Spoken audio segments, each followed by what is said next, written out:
पंचायतर पूर्वतन संपादकों को हत्या अभियोग गंजाम जिला भंजनगर थाना अंचल आसी हत्या अभियोग भंजनगर थाना अंतर्गत मुजागढ़ पंचायतर पूर्वतन संपादकों को हत्या अभियोग होईछि। मृतक हेउचंती सेही गाँवर पंचु बेहरा। रविवार संध्यारे मृतकों पुओं सहित गाँवर किछि युवकों मध्य बचसा होइतिला परे युवक माने मारपीट करथिले। आ परे निजे पंचु बेहरा गाँ मंदिर निकट में बसथिबा बेले संपृक्त युवक माने तांकु मध्य मारपीट करथिले। आक्रमणर शिकार होई गुरुतर होई पड़िबारु तांकु भंजनगर मेडिकल रे भर्ती करा जायतिला। सेठारे चिकित्साधीन अवस्था पंचु बेहरांकर मृत्यु होईछि। एने भंजनगर थाना रे लिखित अभियोग परे भंजनगर मेडिकल रे पुलिस पहुंची मृतदेह को जबत करने सहित घटनार तदंत चलाइछि।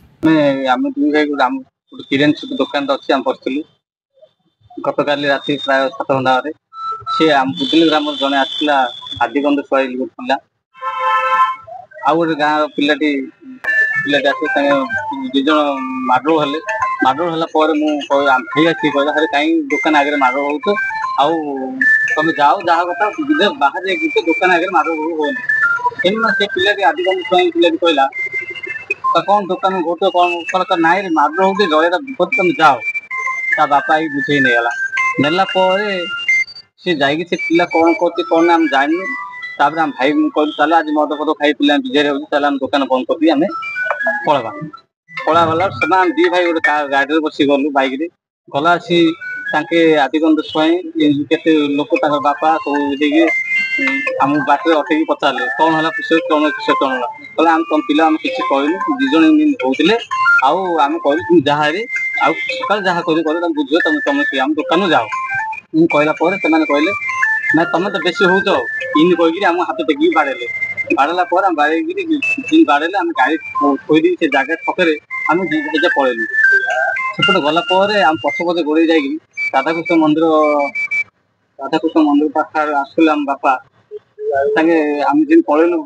पलैलु आम बापा को धरी पकड़ से खिया गुईठा को मारिक पलैले आदिगंध शुआई आमर